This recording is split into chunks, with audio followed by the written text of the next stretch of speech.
행복하십니까? 마태복음 5장 1절부터 보면 심령이 가난한 자는 복이 있나니 애통하는 자는 복이 있나니 팔복이 나오죠. 여기서 원문을 보면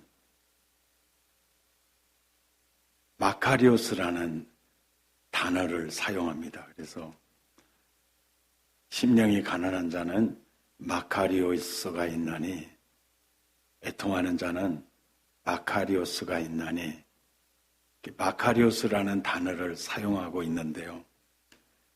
이 마카리오스라는 단어는 헬라 문화권에서 일반 사람들이 누리는 복을 지칭하지 않고 가장 지고하신 분이 누리는 복을 지칭할 때 마카리오스라는 단어를 사용을 하는데요.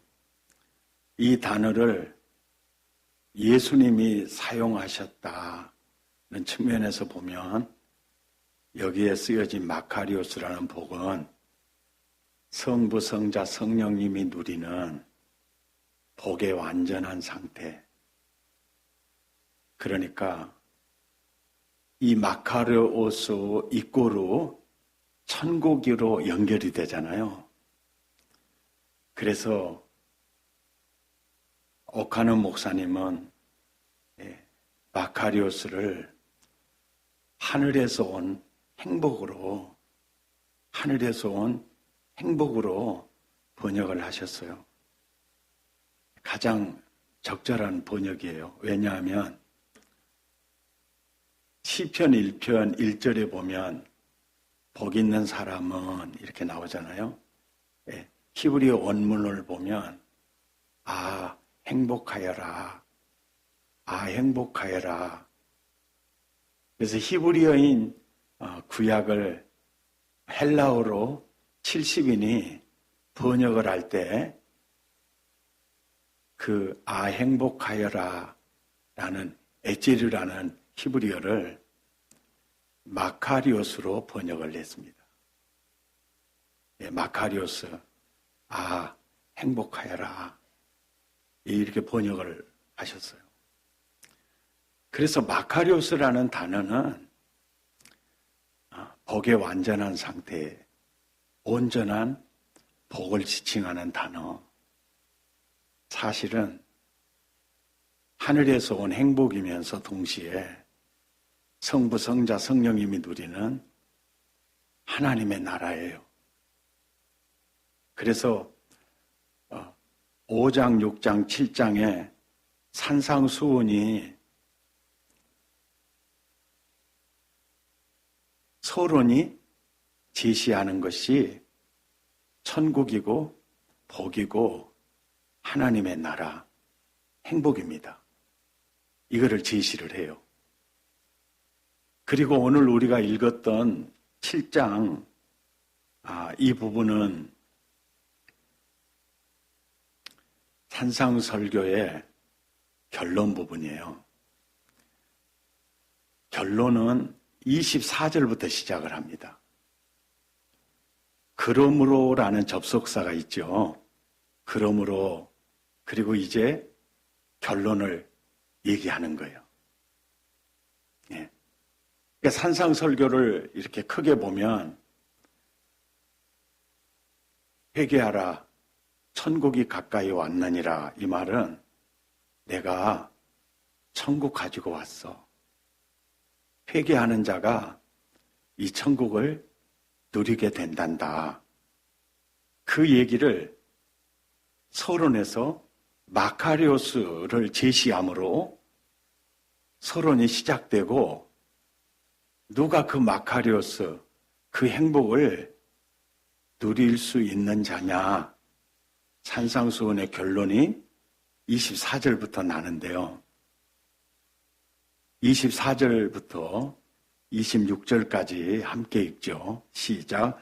그러므로 누구든지 나의 이 말을 듣고 행하는 자는 그 집을 반석 위에 지은 지혜로운 사람 같으리니 비가 내리고 창수가 나고 바람이 불어 그 집에 부딪히되 무너지지 아니하나니 이는 주추를 반석 위에 놓은 까닭이요 나의 이 말을 듣고 행하지 않은 자는 그 집을 모래 위에 지은 어리석은 사람 같으리니 27절 시작 비가 내리고 창수가 나고 그 집에 부딪힘에 무너져 그 무너짐이 심하니라. 24절에서 27절까지를 같은 내용인데요. 한마디로 하면 무슨 말일까요? 한마디로 하면 예, 제가 가르쳐 드릴까요? 예? 예수 제대로 믿어야 한다. 예수 제대로 믿어야 한다. 그것을 비유, 그림 언어를 통해서 반석 위에 집을 짓는 믿음의 집이 있고 모래 위에 집을 짓는 믿음의 집이 있는데 모래 위에 짓는 믿음의 집은 의미가 없다. 그러니까 예수 따라서 합시다. 예수 짱짱하게 믿어야 한다. 엉성하게 믿으면 절대로 안 된다. 아멘입니까? 이 얘기예요. 그러니까 산상수훈의 결론이 예수 제대로 믿어야 한다. 이 얘기를 하시는 거예요. 산상수훈에서 팔복보다 더 중요한 말씀이 24절에서 27절까지예요. 결론입니다. 우리가 설교할 때 서론을 말하기 위해서 본론과 결론을 말하지 않습니다. 결론을 말하기 위해서 서론과 본론을 진행이 되는 거예요. 설교는 듣고 계시죠? 그러니까 산상수훈에서 가장 중요한 노른자이가 24절부터 27절까지. 그런데 대부분의 사람들은 그렇게 생각하지 않죠. 그러면서 성경을 오해하기 시작하는 겁니다. 잘못 이해하기를 시작한다는 거예요.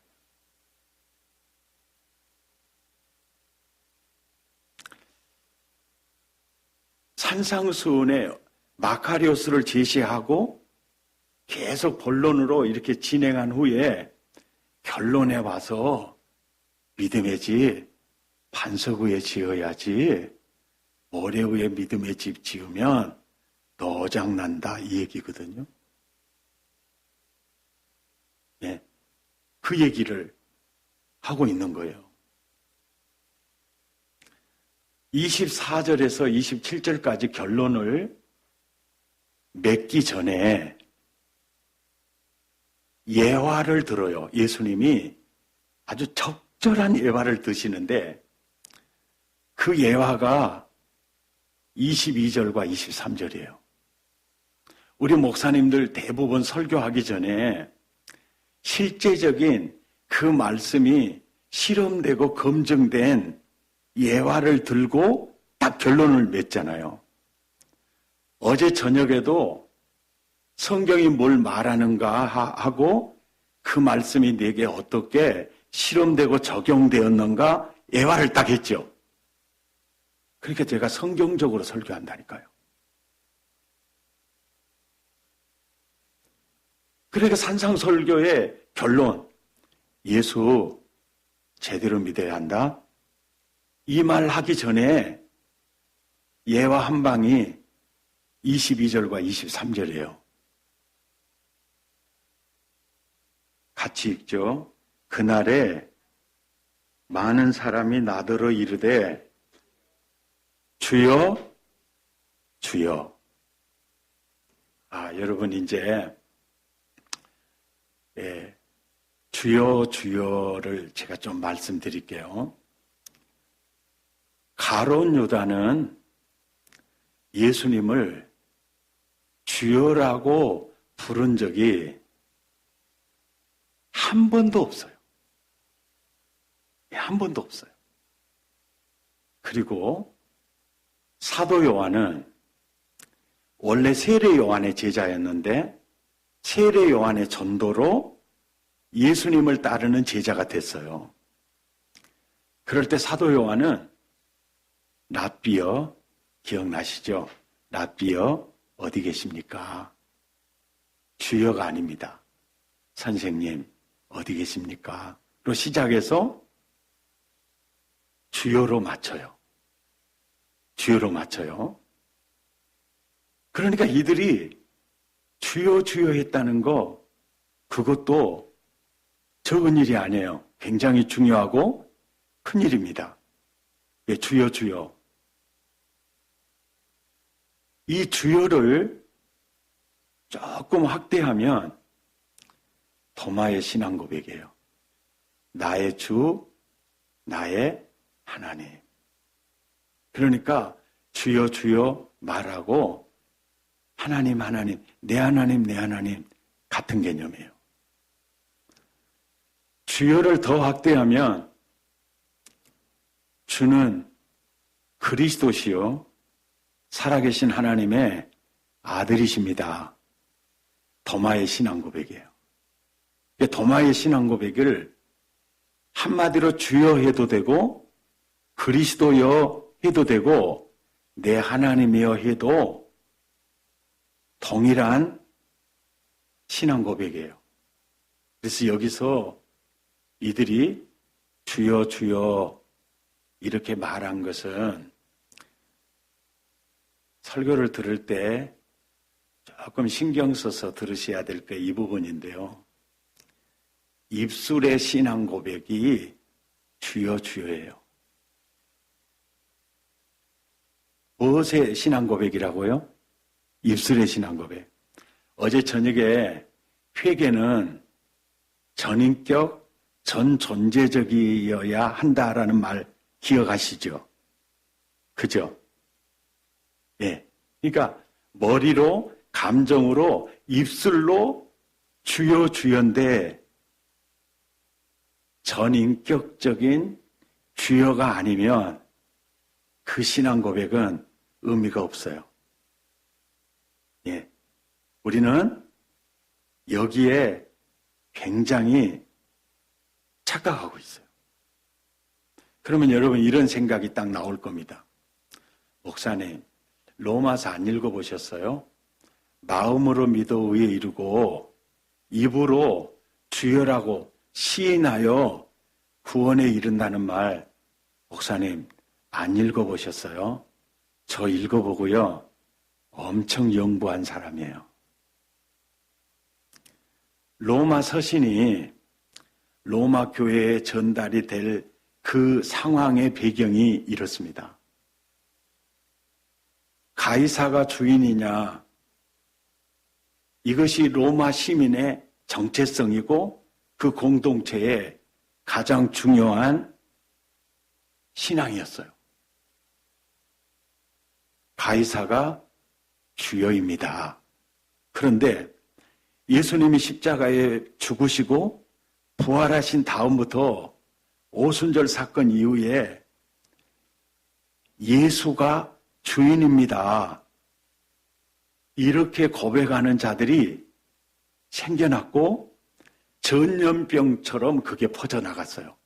이럴 때 누가 가장 크게 열받았을까요? 로마 가이사 황제예요. 예. 그러니까 이 말은 무슨 얘기냐면 김일성 수령 아바이 북한 전체가 김일성 수령 아바이예요. 그런데 그 중에서 아베 수령 아바이가 생겼다. 그때 김정은이가 어떻게 하겠어요? 똑같은 개념이에요. 가이사가 주여입니다. 일부 신자들이 아니요, 그리스도가 주여입니다. 이 사람이 나타나니까 당시의 로마 황제가 가이사 10대 황제가 박해하기를 시작을 했고, 아주 잔인한 황제는 예수가 주여라고 시인하는 순간 콜로세움에 짐승의 밥이 되기도 했어요. 그리고 그래도 예수가 주인입니다 고백하는 사람들이 늘어나니까 가이사가 로마에서 예수가 주인이다라고 하는 사람들을 다 추방시켰고, 그때 브리스길라와 아굴라도 고린도로 추방을 당하고 바울도 추방을 당해요. 그리고 고린도에서 만난 거예요. 그러니까 그때 로마 서신이 마음으로 믿어 의에 이르고 입으로 시인하여 구원에 이르니까 예수 부인의 가이사가 주인이야 그렇게 부인하라고 유혹할 때 육신의 장막에서 영혼이 떠나는 순간 낙원으로 이민 가는 순간이니까 절대로 예수 부인하면 안 돼. 순교적 각오를 가지고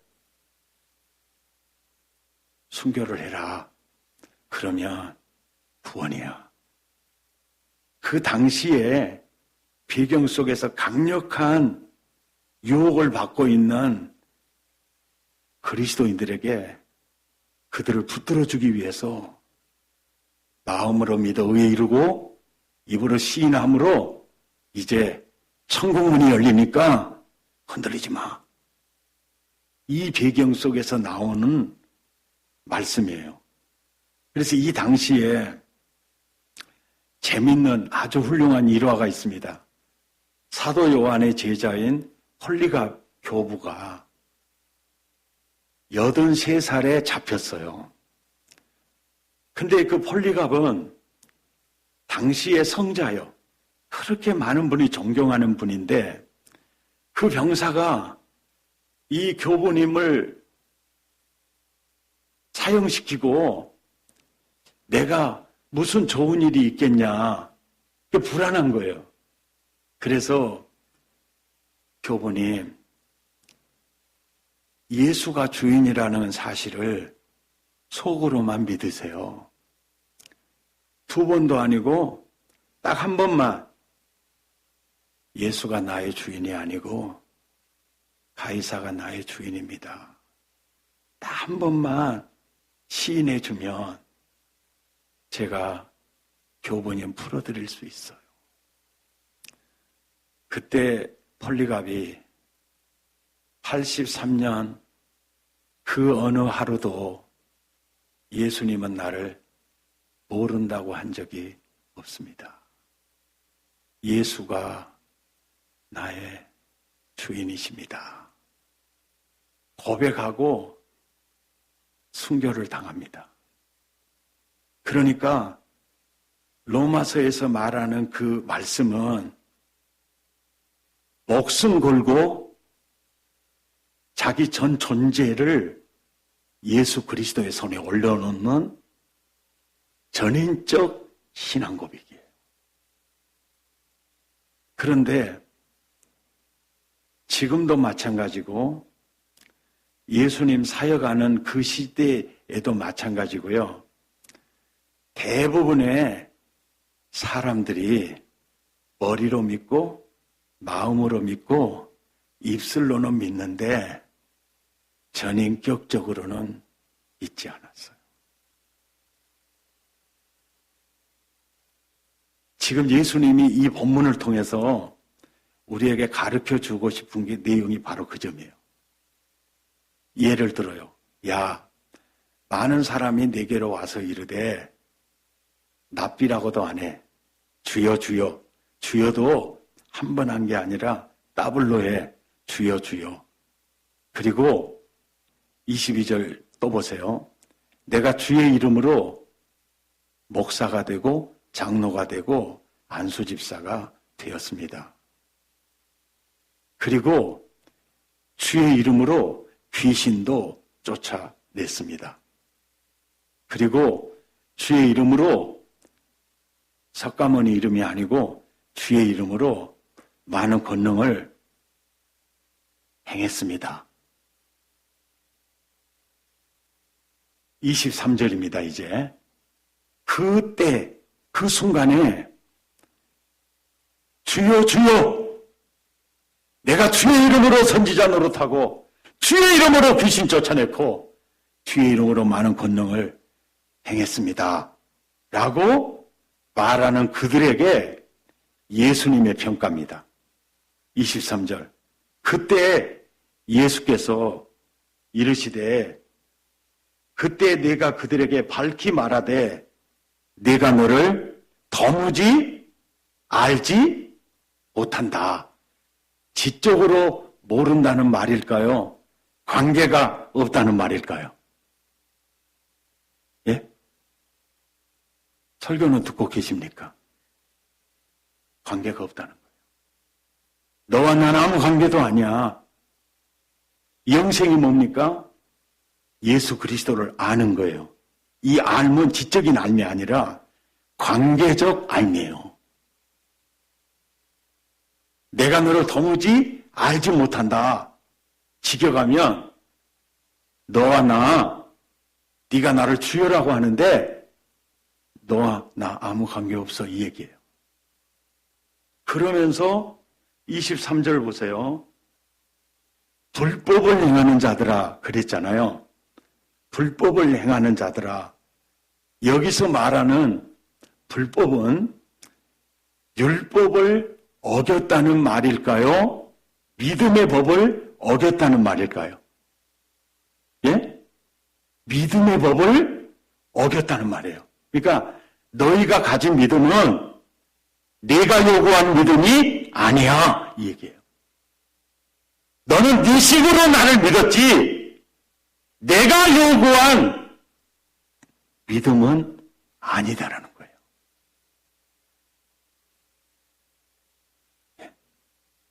그리고 거기서 떠나가! 너는 내 나라 백성 아니야. 그래서 거기서 나갈이 되어버렸다는 거예요. 실제적인 사실적인 예를 예수님이 들어주신 다음에 24절에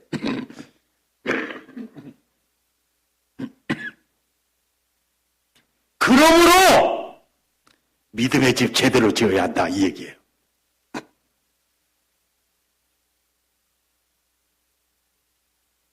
아멘입니까? 그러므로 믿음의 집 반석 위에 짱짱이 지어야 한다. 모래 위에 믿음의 집을 지으면 큰일 난다. 이것이 오늘 산상설교의 결론 부분이에요.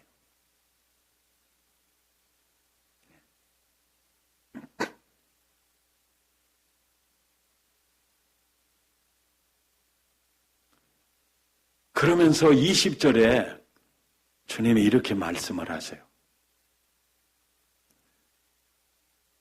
그러므로 그들의 열매로 그들을 알아라. 그러니까 이게 보세요.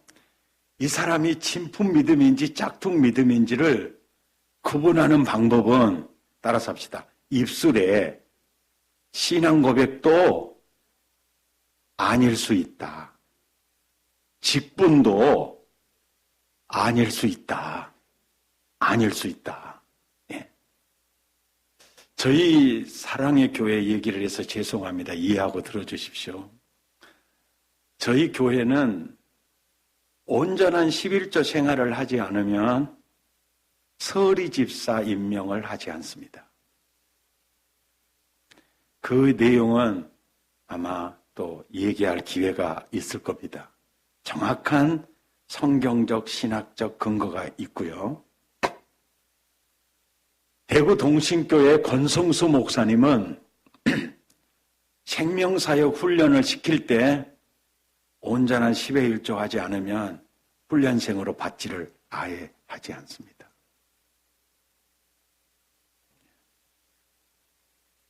아주 중요한 부분이에요. 왜냐하면 가짜 목사, 가짜 중직자들, 예수님이 요구한 믿음의 사람이 아닌 그런 이들이 많다는 거죠. 한국 교회가 어렵게 된 이유가 요인 가운데 그 요인이 가장 크거든요.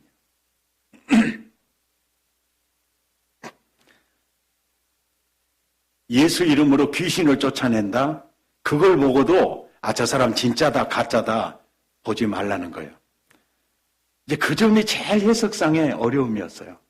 왜냐하면 저는 전도사 시절에 신학생 시절에 장흥 안양면에 풍암교회를 심호한 적이 있어요. 바닷가의 교회라서 그런지 귀신 들린 사람들이 굉장히 많았어요. 그래서 귀신을 쫓아내면 계복금을 내면서 쓰러뜨리고 귀신이 나가는데 그때 전도사인 내가 나 진짠가 봐. 예수 이름으로 명하는 귀신이 저렇게 나가네? 굉장히 자긍심과 자부심을 느꼈어요. 근데 여기 보니까 귀신 쫓아냈다고 그래도 나가리 될 사람이 있잖아요. 그러면서 의심이 드는 게 뭐냐면 가짜 믿음이 어떻게 예수 이름으로 귀신을 쫓아낼 수 있을까? 이게 굉장히 어려운 해석상의 문제였어요. 그렇게 의문점을 가지고 성경을 읽는데 빌립보서 2장에 하나님과 동등됨을 취할 것으로 여기지 아니하시고 오히려 자기를 비워 종의 형체를 가져 십자가에 죽으시고 부활하신 예수님에 대한 얘기가 나오면서 그 지극히 낮아짐과 희생을 보고 하나님의 선언이 있었어요. 그 선언이 뭐냐면 이제 예수 그리스도 앞에 땅에 있는 것들과 땅 아래에 있는 것들과 하늘에 있는 모든 것은 예수 이름 앞에 무릎 꿇어! 명령이 이미 떨어졌다는 거예요. 그래서 귀신이 내가 무서워서 나가는 게 아니고 이미 그 이름 앞에 무릎 꿇어! 그 명령이 그 일을 하셨다는 거예요. 근데 우리는 착각할 수 있어요. 내가 귀신 쫓았다. 아니에요. 예수 이름이 그 이름 앞에 무릎 꿇어. 그 명령이 그 일을 해간 것이죠. 여러분 성경을 읽고 신앙생활 해보면 갈등도 참 많이 있는데 결론이요. 성경이 사실이구나. 그리고 정확무오하다는 것을 절절히 깨닫게 됩니다. 그러니까 귀신 쫓아내는 거 보고도 믿지 마. 그러면서 열매를 보는데 21절 봐보세요. 그 열매가 뭡니까? 나더러 주여 주여 하는 걸 보라는 겁니까? 예? 주여 주여 하는 걸 보라는 겁니까? 예? 아니에요. 다만 내 아버지 뜻대로 행하는지를 보라는 거예요. 이 열매가 입술에서 나오는 신앙 고백 그걸 보지 말고 그의 전 인격을 보라는 겁니다. 그 사람의 삶을 보라는 거예요. 그 열매를 보라는 겁니다. 아멘입니까? 주여 주여 하는 자마다 다 천국에 들어갈 것이 아니다. 진짜 아버지 뜻대로 행하는 자라야 들어간다. 여러분, 이 말씀이 무슨 말씀이신지, 어떤 뜻을 가지고 예수님이 이렇게 말씀하셨는지 여러분 이해하세요? 요한복음 1장 12절 영접하는 자, 그 이름을 믿는 자들에게는 하나님의 자녀가 되는 권세를 주실 것이어도 아니고 주셨느니라. 할렐루야.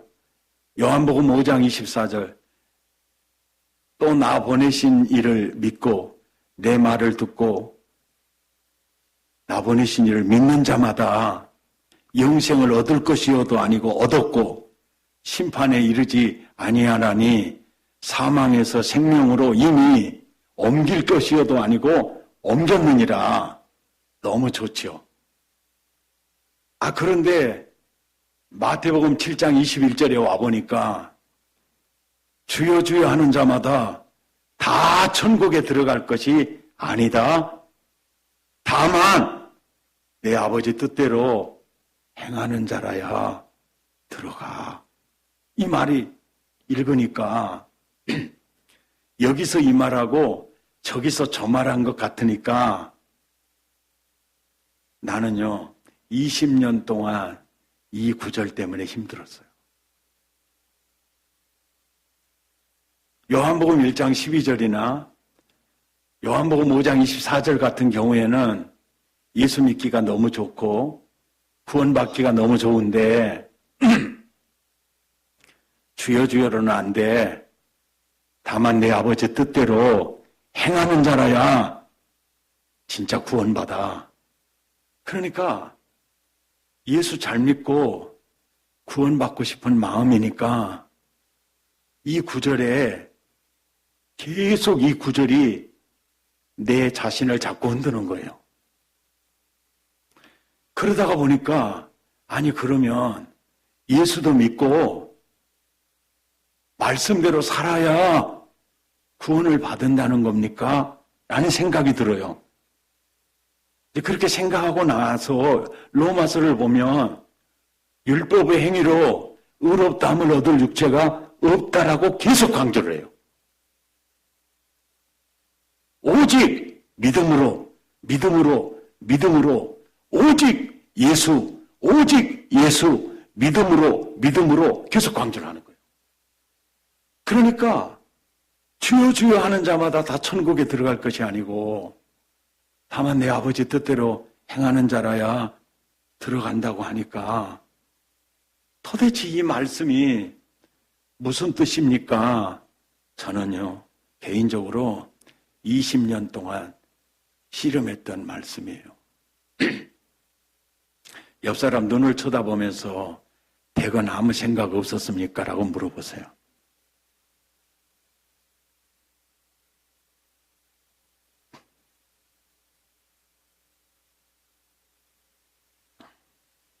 제가 책을 쓰고 책을 이렇게 쓰면서 보니까 저자는 독자가 내 생각과 뜻이 문장으로 표현이 될 때 내 의도를 잘 이해할 수 있을까? 이걸 염두하면서 저자는 책을 씁니다. 오해할 것 같다? 이해를 못할 것 같아? 그러면 단어를 바꾸거나 문장을 바꿔요. 바꿔놓고 보면 완전히 오해할 가능성이 있다. 그러면 바꾸지 않습니다. 지금은 좀 힘들어도 이 책을 계속 읽다 보면 어느 부분인가에 가서 그 부분을 오해하지 않도록 바닥에 해결점을 넣어놓고 책을 마무리합니다.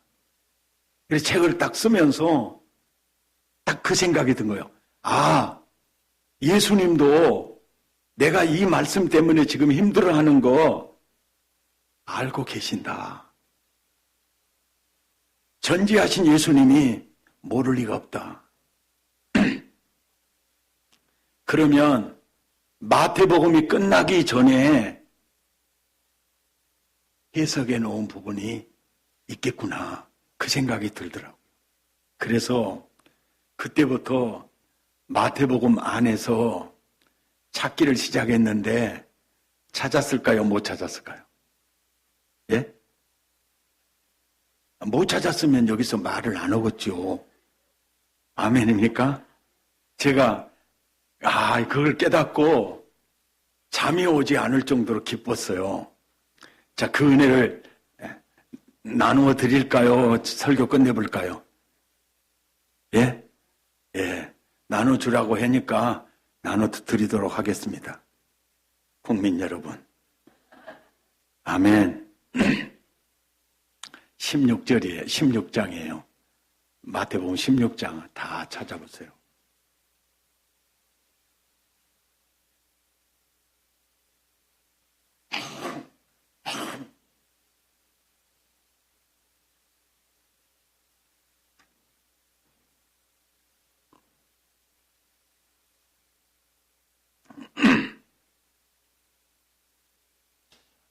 저는 내비게이터 출신이고요.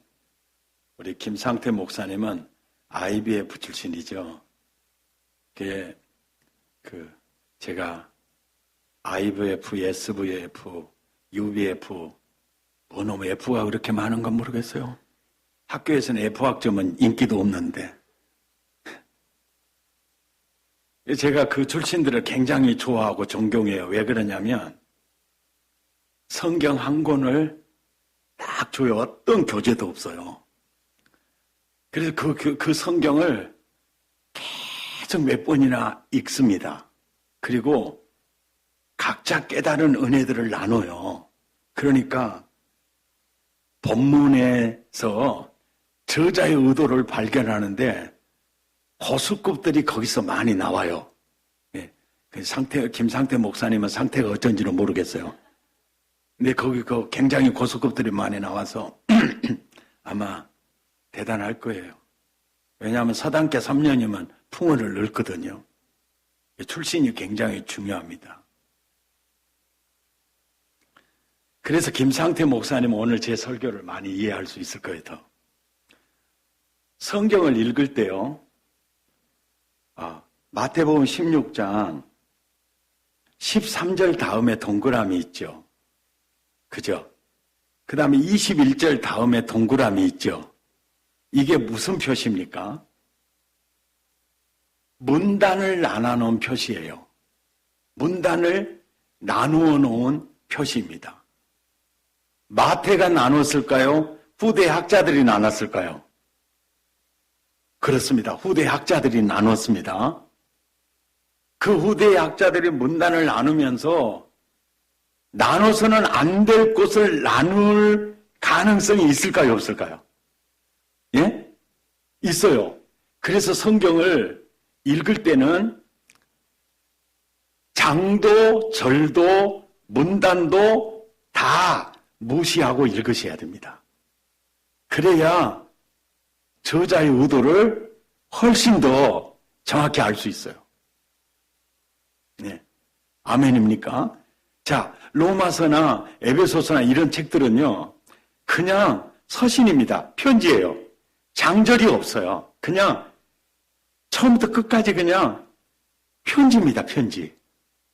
그러니까 우리도 읽을 때 편지처럼 읽어야 되고 그 부분을 그냥 이렇게 읽어야 성경을 오해하지 않을 수가 있는데 13절에서 20절까지 문단을 나눠놓은 것 때문에 마태복음 16장 하면 13절에서 20절만 독자들이 성경을 아주 유심히 봐요. 1절에서 12절까지나 21절에서 끝절까지는 중요한 부분 다 넘어갔어. 그리고 슬렁슬렁 읽어요. 이게 문단을 나눠놓고 목사님들이 설교할 때 그 문단 안에서 계속 설교를 하다 보니까 저자의 의도와는 정반대로 삼천포로 빠지는 경향이 있어요. 아마 그것을 발견할 수 있을 거예요. 마태복음 16장의 핵심 본문은요, 13절에서 20절까지가 아닙니다. 예. 그것은 핵심 본문이 아니고 분위기를 잡는 들러리 본문이에요. 아주 조심해야 될 본문입니다. 마태복음 16장의 핵심 구절은 6절이에요. 바리새인과 사두개인들의 뭘 주의하라고요? 예? 누룩을 주의하라는 거예요. 바리새인들과 사두개인들의 누룩을 주의해라. 12절에 보세요. 그 누룩이 뭡니까? 바리새인과 사두개인들의 교훈이에요. 교훈인데 교훈의 노른자이가 그들 스타일의 믿음이에요. 믿음이에요. 예수님이 지금 제자들과 함께 전도하면서 사역하면서 제자 훈련하면서 제자들에게 제자 훈련하면서 예수님의 마음은 구약의 예배 방법, 구약의 직제 하나도 쓰지 않습니다. 세술은 세부대에 담아요.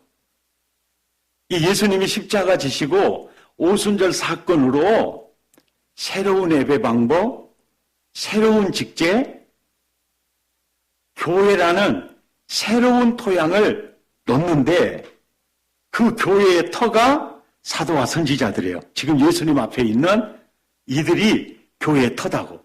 그러니까 그 터가 될, 교회의 터가 될 그들이 바리새인과 사두개인 스타일로 신앙생활하면 되겠어요, 안 되겠어요?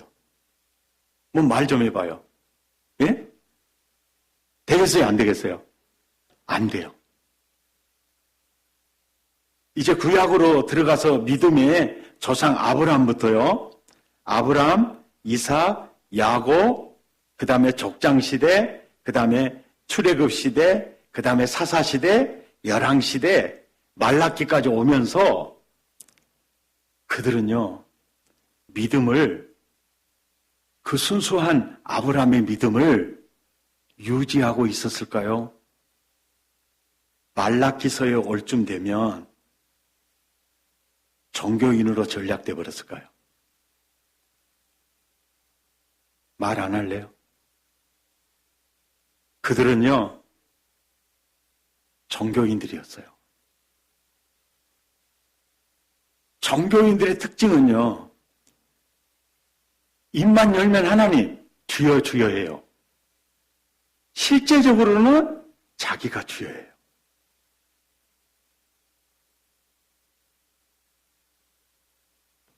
그러니까 종교놀이하는 그들의 교훈, 그들 스타일의 믿음으로 교회의 터가 될 너희는 오염되면 안 된다는 얘기예요. 오염되면 안 된다. 오염되면 안 된다. 아멘입니까? 오염되면 절대로 안 된다. 이제 그 얘기고요. 그 얘기가 끝난 12절, 13절 끝난 다음에 예수님이 이들도 혹시 오염되지 않았나? 점검을 지금 시작하는 부분이 13절부터예요. 야, 세상 사람이 날 누구라고 하느냐? 예. 선지자 중에 한 분이라고 그럽니다. 그때 딱 그래요. 너희는 나를 누구라고 하느냐 그래요. 그럴 때 딱 그래요. 주는 그리스도시요 살아계신 하나님의 아들입니다. 그럴 때 예수님이 굉장히 기뻐하면서 내가 이 신앙 고백 후에 내가 교회를 세울게. 그리고 내가 천국 열쇠는 천국 문을 여는 열쇠인데 예수 복음입니다. 십자가의 복음이에요. 그 복음을 내가 너희 손에 들려줄게. 너희가 전하면 천국 문이 열리고 너희가 전하지 않으면 문이 열리지 않아. 이 표현을 땅에서 풀면 하늘에서도 풀리고 땅에서 매면 하늘에서도 매이게 돼. 그러니까 그 얘기를 하고 가장 중대한 마태복음, 왕의복음, 왕의 담화문을 발표하는 절이 27절이에요. 그러니까 27절부터 이제 핵심 본문이 들어갑니다. 21절, 왕처럼 담화문을 발표한 것처럼 읽어보세요. 시작. 이때로부터 예수 그리스도께서 자기가 예루살렘에 올라가 장로들과 대제사장들과 서기관들에게 많은 고난을 받고 죽임을 당하고 제3일에 살아나야 할 것을 제자들에게 비로소 가르치시니. 예수님이 나 이제 예루살렘에 올라가면 십자가에 못 박혀 죽는다. 그리고 사흘 만에 부활해. 이 말을 하고 죽어야 할까요? 안 하고 죽어도 될까요? 말 좀 해보세요. 말 좀 해봐요. 왜 하고 죽어야 하죠? 성경대로 죽으시고 성경대로 부활하셨다. 예수님은 힘이 없어서 죽는 것이 아니고 언약을 이루기 위해서 죽으시고 언약을 이루기 위해서 스스로 부활하셨습니다. 아멘입니까? 그러니까 예수님은 죽기 위해 오셨고 죽은 다음에 그분의 스스로의 능력으로 부활하실 것을 미리 말씀해 주신 거죠. 아멘. 자, 이 말을 베드로가 들었어요. 여러분이 베드로라면 가장 먼저 어떤 생각이 들었겠어요? 저 같으면요. 오메 무엇이 어쩐다고라고라. 가서 죽어본다고라고라. 아니, 내가 배하고 그물을 다 던져버리고 내 인생을 걸었는데 죽어본다고라고라. 예. 딱 베드로 마음이 그 마음이었어요. 그래서 22절에 베드로가 예수를 붙들고 죽지 말라고 항변을 해요. 맞죠? 맞죠? 항변하면서 베드로가 예수님을 뭐라고 불러요? 예? 원수라고 그래요? 랍비라 그럽니까? 주여라고 그러죠. 따라서 합시다. 주여! 주여! 야물딱지게 주여! 분명히 그랬죠. 맞죠? 입술로는 주여! 베드로의 행동을 딱 봐보세요. 누가 주여입니까? 말 안 할래요? 따라서 합시다. 지가 주여구만. 여보, 그러면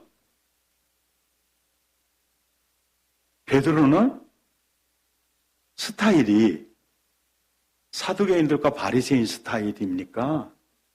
진짜 예수 제자 스타일입니까? 말 좀 해봐요. 이미 제자들이 사두개인들과 바리새인들의 누룩에 감염돼 있었어요. 이것을 바로 잡아주지 않으면 교회가 문제가 되잖아요. 지금 그 부분을 바로 잡아주는 순간입니다.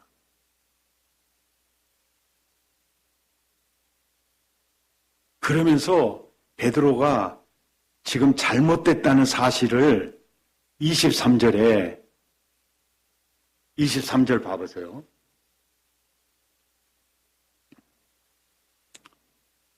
베드로 보고 예수님이 뭐라 그래요? 이 마귀야! 내게서 떠나라! 너를 나는 넘어지게 하는 자야! 사탄아! 내 뒤로 물러가.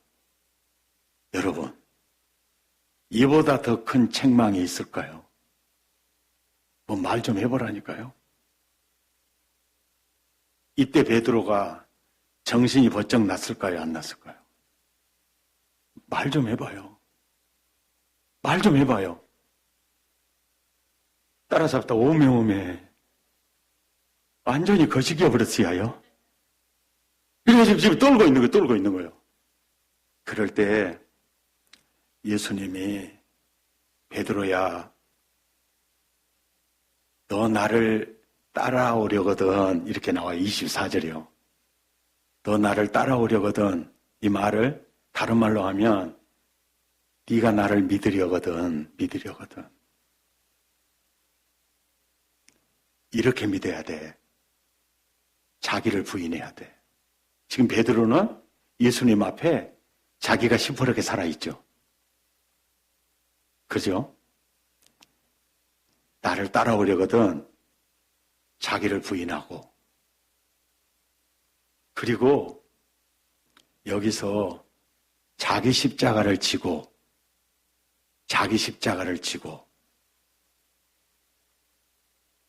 옥하는 목사님은 그의 제자훈련 교재에서 자기 십자가를, 예수님은 십자가가 사명이었고 우리는 모든 족속으로 제자 잡는 것이 사명이다. 그래서 십자가를 지고는 사명을 짊어지고라고 이렇게 가르쳤고, 교재에서 가이드북에도 그렇게 나와 있어요. 그런데 그 부분이 저는 항상 석연치가 않았어요. 왜냐하면 자기 십자가를 지고 나를 따를 것이니라 그 구절만 딱 떼내고 보면 그 말이 맞는 것 같은데 25절이에요. 25절. 명량이라는 영화 혹시 달라스도 들어왔습니까? 예. 그 명량이라는 영화에 이순신 장군이 성목경 봉독하는 시간이 있었는데 그것도 보셨습니까? 살고자 하는 자는 죽을 것이요 죽고자 하는 자는 살리라. 기억 안 나십니까? 기억나죠? 그게 바로 25절이에요. 그러니까 그 말은 무슨 얘기냐면 나를 따라오려거든 자기를 부인하고 자기 십자가를 지고, 이 말이 죽어야 산다 이 말이에요. 그러니까 이 말이 무슨 뜻이냐면 예수님이 지금 예루살렘에 왜 올라갑니까? 십자가에 죽으러 올라가요. 베드로야, 너 나를 따라오려거든 내가 십자가에 죽을 때 그 복음 안에서 같이 죽자, 이 얘기예요.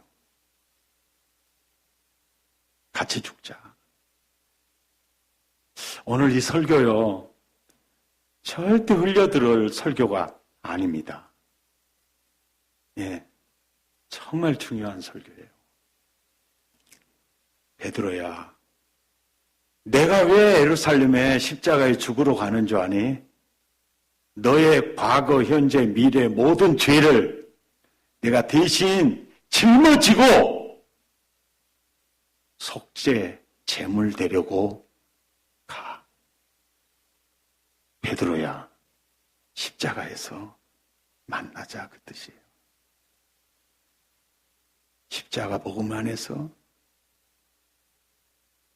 만나자.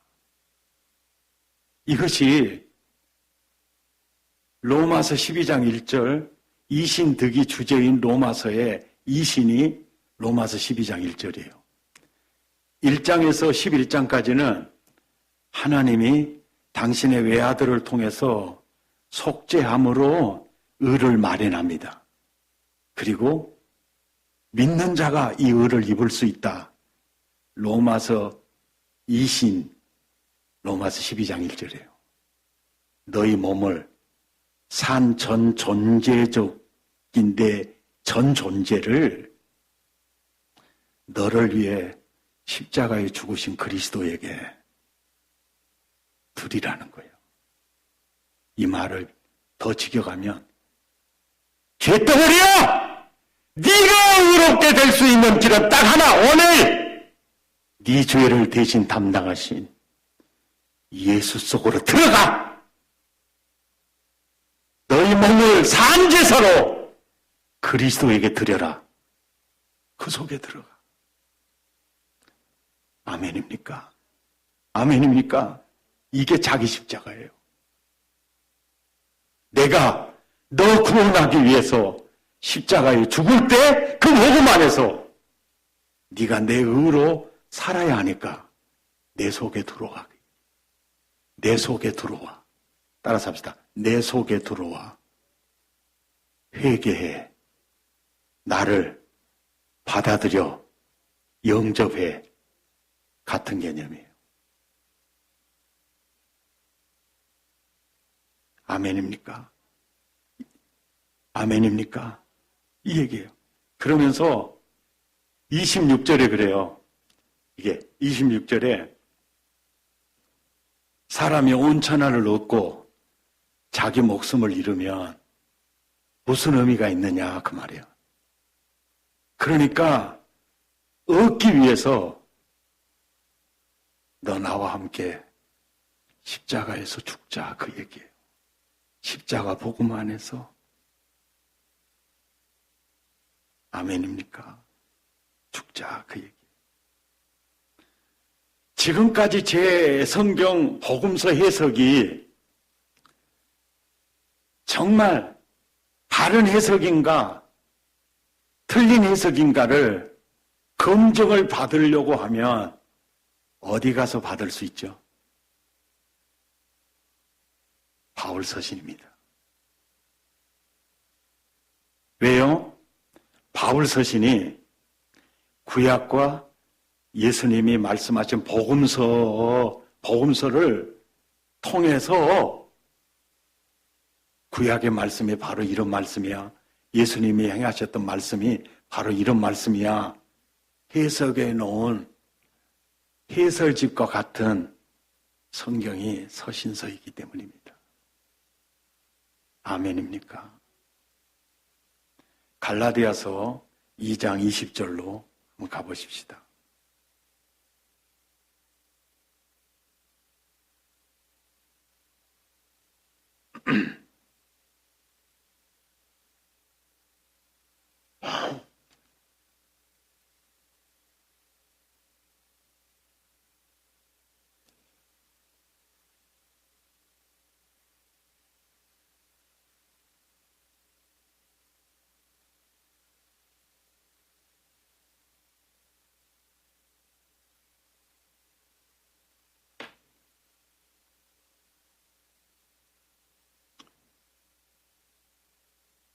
갈라디아서 2장 20절 말씀은요. 내가 1인칭 단수를 사용했잖아요. 바울이 1인칭 단수 내가 갈라디아서 2장 20절은요. 바울의 신앙 고백입니다. 누구 신앙 고백이요? 바울의 신앙 고백이에요. 바울은 여러분 예수 꼭 나처럼 믿으십시오. 나처럼 믿으십시오. 내가 누구든지 나를 따라오려거든 자기를 부인하고 자기 십자가를 지고 나를 따를 것이니라. 마태복음 16장 24절에 말씀대로 내가 그리스도와 함께 십자가에 못 박혔습니다. 제가 예수님 십자가에 죽을 때 그 복음 안에서 나도 죽었습니다.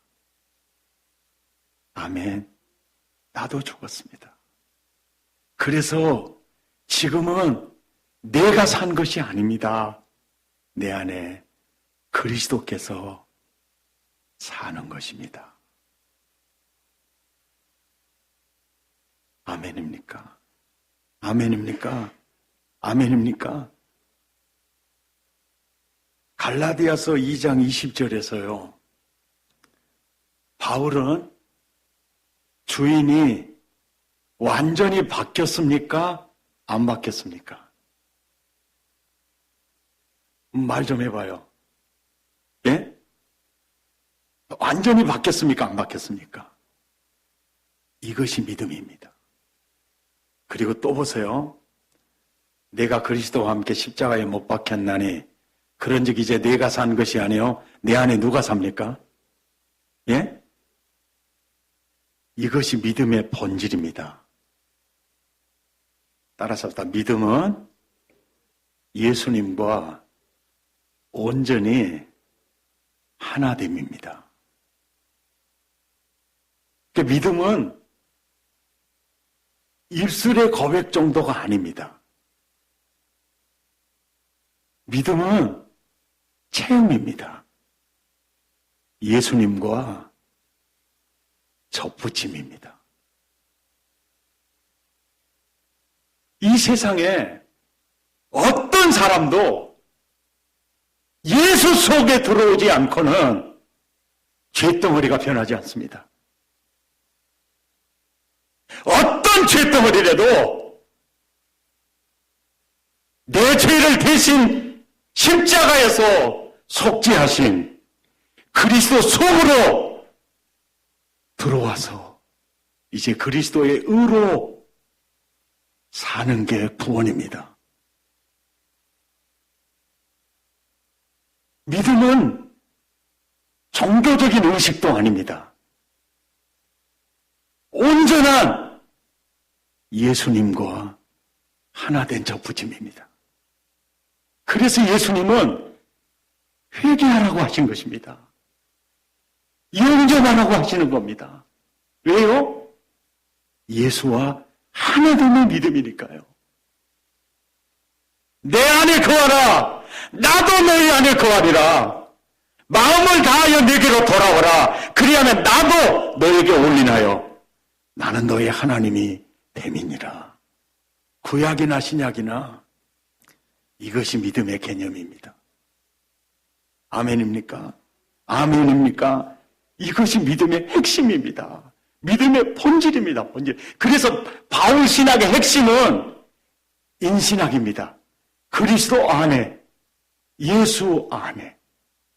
나는 이미 얻었담도 아니고 이 온전히 이루었담도 아니라 예수께 잡힌받은 걸 그걸 잡으려고 나는 지금 달려갈 뿐인데 나는 그리스도 안에서만 발견되려 함이니라. 믿습니까? 아멘입니까? 이것이 바로 성경이 말하는 믿음입니다.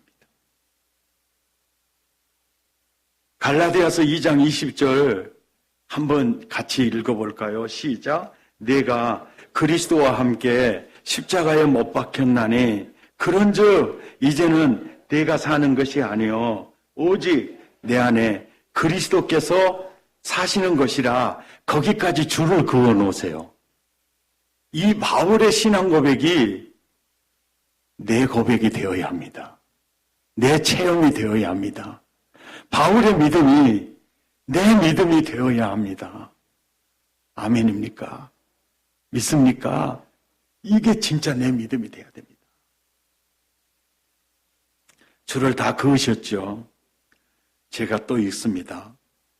바울이 이렇게 얘기해요. 이제 내가 육체 가운데 육신의 장막에서 이렇게 활동하면서 사는 것은 나를 사랑하사 나를 위하여 자기 자신을 버리신 하나님의 아들을 예수를 믿는 그 부분 줄을 그어 놓으십시오. 아들을 믿는 믿음 안에 사는 것이라. 예수를 믿는 믿음 안에 사는 것이라. 그 뜻이 뭐냐면 예수님과 하나 됩니다. 내가 그리스도와 함께 십자가에 못 박혔나니 그런즉 이제 네가 산 것이 아니고 내 안에 그리스도께서 사시는 그 상태. 이것이 예수를 믿는 믿음 안에서 사는 것이다. 예, 하나님이 천지 창조한 거요. 저 지적으로 알아요. 예수님이요, A와 BC를 가르치고 내 죄를 구속하기 위해서 십자가에 죽으신 진리, 저 동의합니다. 그리고 저 정적으로 느끼고 확신 가지고 있어요. 그것이 믿음이 아닙니다.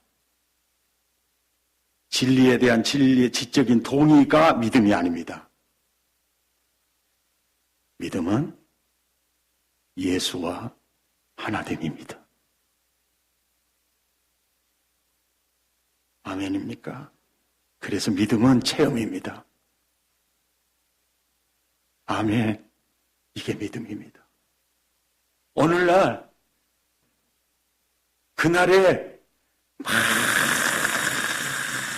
많은 사람이 나더러 이르되 주여 주여 제가 주의 이름으로 선지자 노릇하고 주의 이름으로 귀신 쫓아냈고 권능을 많이 행하지 않았습니까? 이렇게 올 거다. 그때 내가 밝히 말하되 나는 너를 도무지 몰라.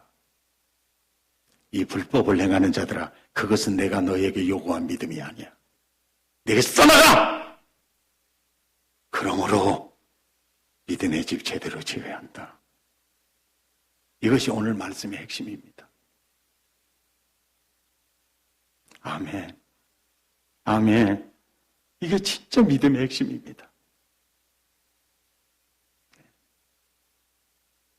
고린도후서 13장 5절을 한번 찾아보시겠어요?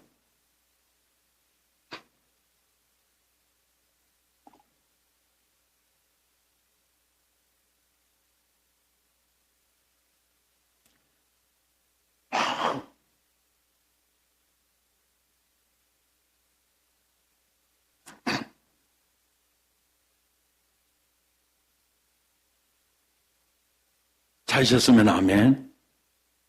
너희는 믿음 안에 있는가? 너희 자신을 뭐하고요? 이 시험하고가요. 현재 시제의 능동태입니다. 현재 영이라는 뜻은 무슨 뜻이냐면요. 예수님 재림하는 순간까지 믿음 안에 있는가? 점검하는 걸 멈추면 안 된다는 뜻입니다.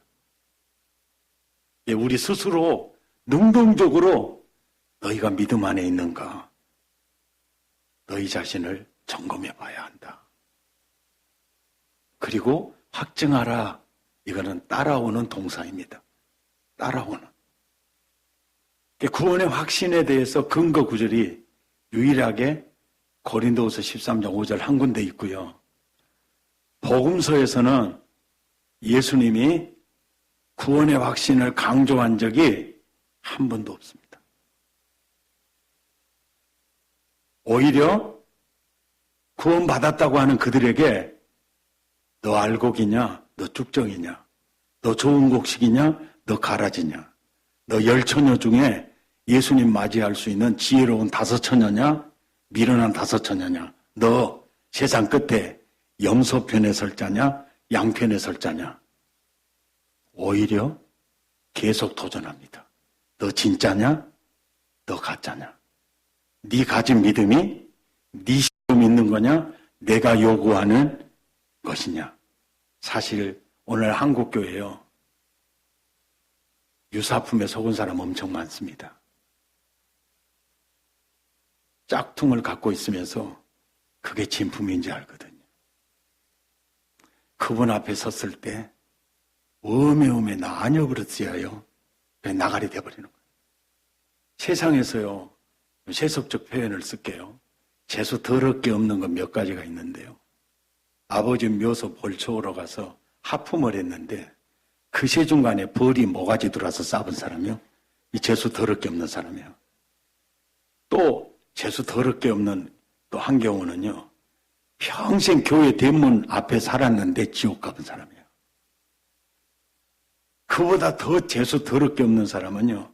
쇠가 빠도록 교회 댕겨갖고 나가리 되본 사람이야. 너 이 집구석 사람 아니야. 옆 사람 눈을 쳐다보면서 집이는 댁은 어떨 것 같냐고 물어봐요.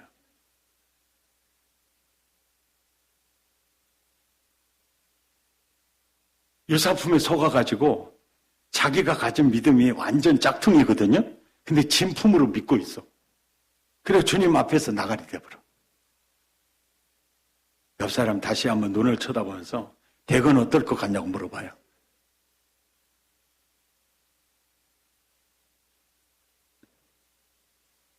아멘입니까? 예수 제대로 믿으십시다. 그리고 예수 진짜 잘 믿읍시다. 아멘. 제가 어제 저녁에 예수님 만난 간증했잖아요. 누르러도 눈물로써 못 갚을 줄 알아. 몸밖에 드릴 것 없어 이 몸뚱아리 드립니다. 그 기도를 주님이 들으시고요. 부흥의 셋째 날 저녁 집회 때 예수님이 내 안에 들어오셨어요. 지금 보니까 사복음서에 역사하셨던 그 예수님이요, 내 인생 가운데 걸어 들어오셨어요. 그리고 검정고시를 준비하면서 대학 진학의 길을 열어가셨고요. 내 믿음 성숙도에 따라서 나를 고쳐주셨어요. 그리고 신학을 하게 하셨고 목사 안수 받은 후에 개척을 하시도록 이끄셨어요. 그래서 시작된 교회가 35년이 지났습니다. 제가 중학교 그 자퇴당하고 자취방에서 성경을 굉장히 많이 읽었는데요. 성경을 읽을 때 정말 레마 있잖아요. 내게 주시는 말씀, 빨간 색연필로 줄 그어놓고 믿습니다. 믿습니다. 이대로 될 줄 믿습니다. 믿습니다. 믿습니다. 환경은 어려워도 그 말씀 붙들고 용기와 희망을 갖고 살아왔죠. 나중에는요, 믿습니다. 믿습니다 했던 성경은 안 믿어지고요. 신문 논평은 안 믿으려고 해도 믿어져 버려요. 그때 당시에 주로 신문 기사가 무슨 기자였냐면 경부고속도로 뚫어지면 나는 나라가 두 동강 나버릴 줄 알았고요. 포항에 제철소를 세우면 쇳덩어리 때문에 포항에 깔아앉아볼 줄 알았어요. 왜? 그때 당시에 그런 내용이 주로 많았어요. 세월이 지난 다음에 보니까 신문 기사의 논평 다 틀렸어요. 그리고 안 믿어졌던 그 말씀이 오늘의 내 인생이 됐더라고요. 야, 성경대로 되는구나. 아멘. 정말 어렸을 때 체험했어요. 근데 성경을 읽다가 모든 성경 구절이 내게 은혜가 되고 좋은 것이 아니에요.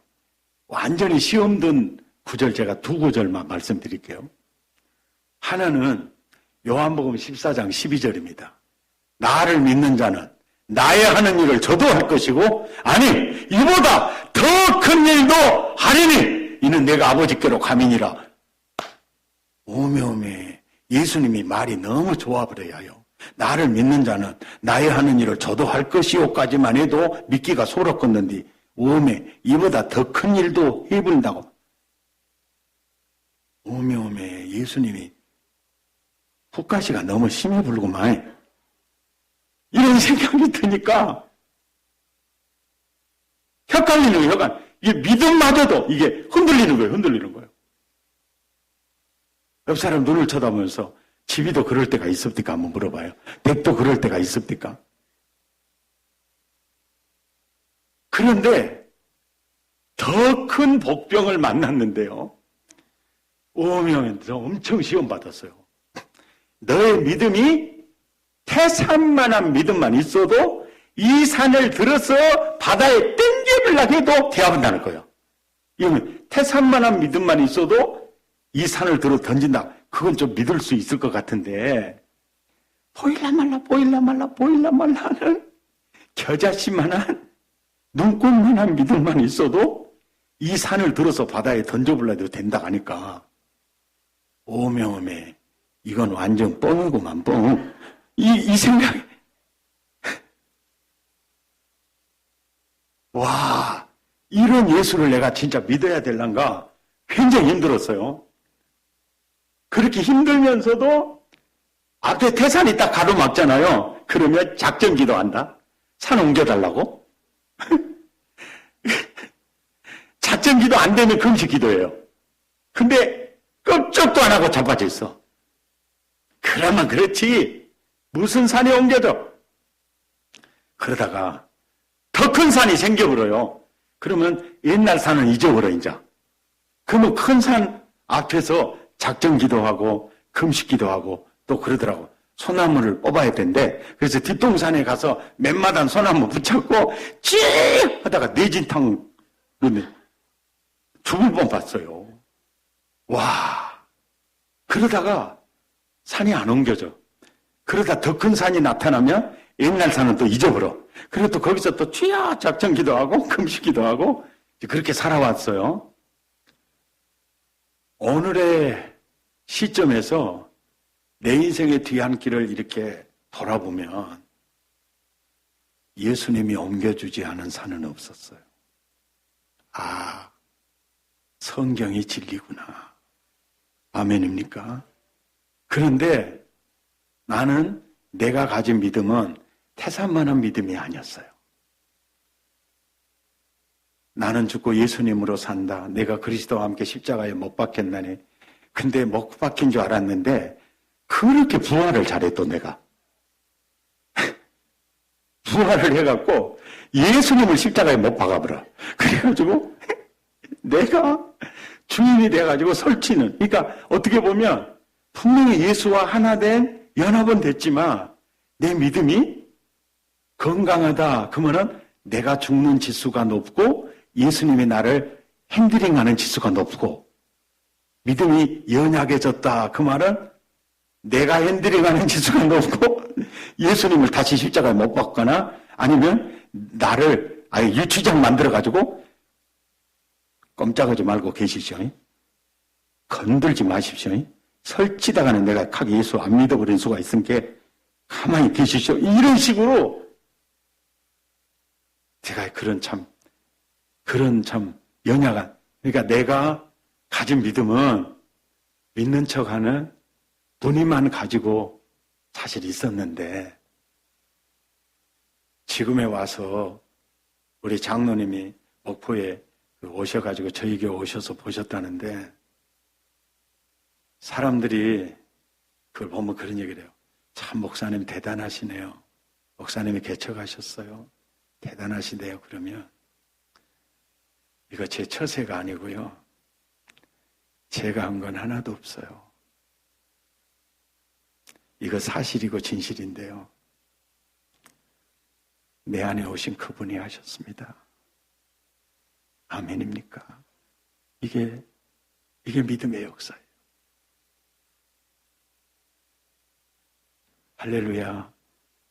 예수님이 임하시는 현장은 하나님의 나라예요. 그래서 내가 자식이 잘 돼서 사업이 잘 돼서 행복하다 이런 뜻이 아니고 환경적으로 처지로 봐서 나는 행복할 이유가 하나도 없는데 그분이 내 안에 계셔서 내가 성전이라서 행복하고 예수 안에 있는 나 하나님의 아들이라는 정체성에 그리스도와 함께 유업을 이을 자라는 그 복음 때문에 저는 정말 행복합니다.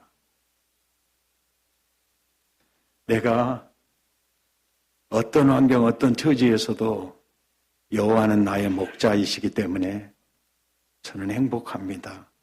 내 잔이 넘칩니다. 그 사람은 예수 제대로 믿는 사람입니다. 그런데 환경에 따라 일희일비하고 흔들리면 나는 믿는 척하는 종교인일 가능성도 있습니다. 오늘 이 말씀을 스쳐가는 설교로 듣지 마시고요. 이 말씀이 여러분의 인격이 되고 여러분의 삶이 되고 체험이 되시기를 바랍니다.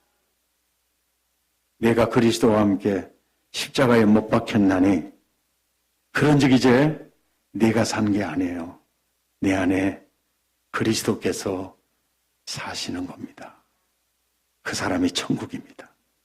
그 사람이 하나님 나라예요. 아멘. 아멘. 오늘 이 시대에 예수 제대로 믿으실 수 있기를 바랍니다. 아브라함으로부터 시작했던 믿음이 말라기서에 오면 대부분의 종교놀이하는 종교인의 공동체가 되어 있어요.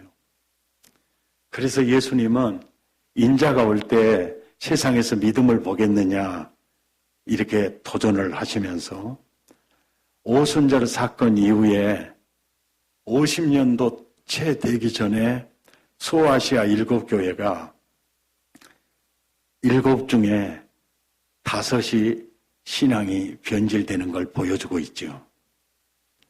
지금은 2000년이 지났습니다. 교단마다 자기 스타일대로 믿습니다. 사람마다 자기 스타일대로 믿어요. 그날에 많은 사람이 주님 앞에서 짝퉁으로 드러나는데 나는 여러분이 그 안에 있지 않기를 원합니다. 예수 제대로 믿어서 진짜 하나님의 나라를 살자고 이 연사는 주장하는 바입니다. 설교 끝. 찬양하시겠습니다.